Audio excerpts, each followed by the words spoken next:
Having reviewed 3 out of 4 Samsung flagships this year, there's not much left to say about the Galaxy Note 5 that we haven't said in those other reviews already.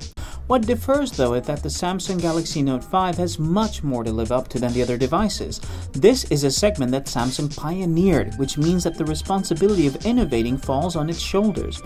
Evidently though, the company's focus this year is on design, because that's precisely where the Note 5 is different from other Note devices. Build and design. The glass and metal design philosophy that Samsung adopted for its flagships continues with the Note 5. The phone has curved glass on the back and a sheet of Gorilla Glass 4 on the front, but you already know about that. What you need to know is that while the Note 5, like the Note 4 before it, is more compact than other phones in this series, it remains unwieldy. Many seem to like this large size though, so the decision falls on the buyer. The heavy usage of glass though makes the phone really slippery and prone to falling out of your hand. Display. If you've read our Galaxy S6 Edge Plus review, you already know how good the Note 5's display is.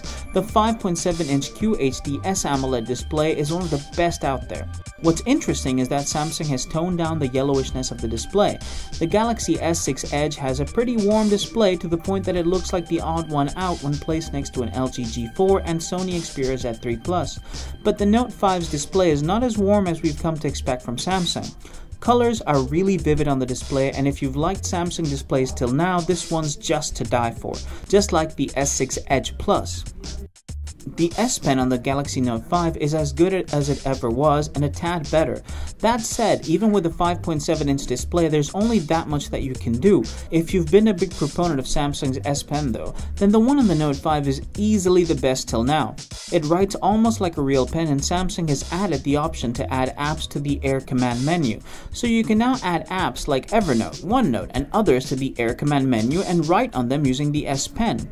What's more useful though is the screen off memo option, which allows you to write with the S Pen even with the display turned off. Whenever you pull the S Pen out of the Note 5, the screen will remain black, but you can write on it and jot down a few notes.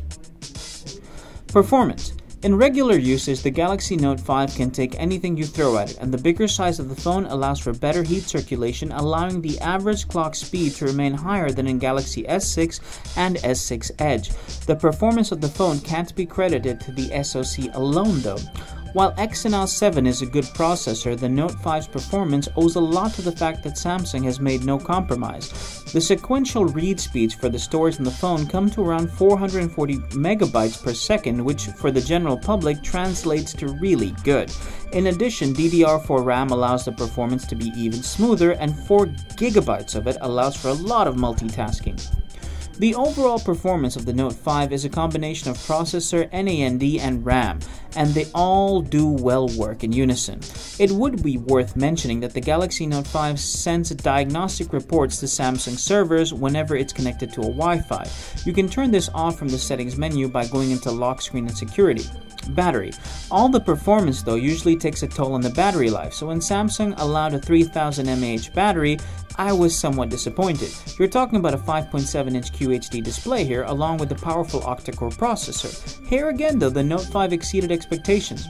On a regular workday with exactly 26 phone calls, lots of IMs, social networking, and about 20 minutes of gaming, at midnight the phone had 15% of battery left. This is without using the battery saver mode at all, and that's not as good as any phone in the market can give you today. Camera. We've discussed Samsung's prowess with cameras in the Galaxy S6 Edge and S6 Edge Plus review, so we'll simply direct you to those for this one.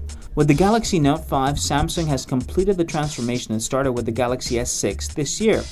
The phone is a combination of power and design, and not many would deny that the phone looks good and performs well. It's pure style combined with good performance. The only real hitch is that a phone this expensive shouldn't be prone to falling out of your hand. If you're looking for a flagship phablet, then this is still the one to buy though.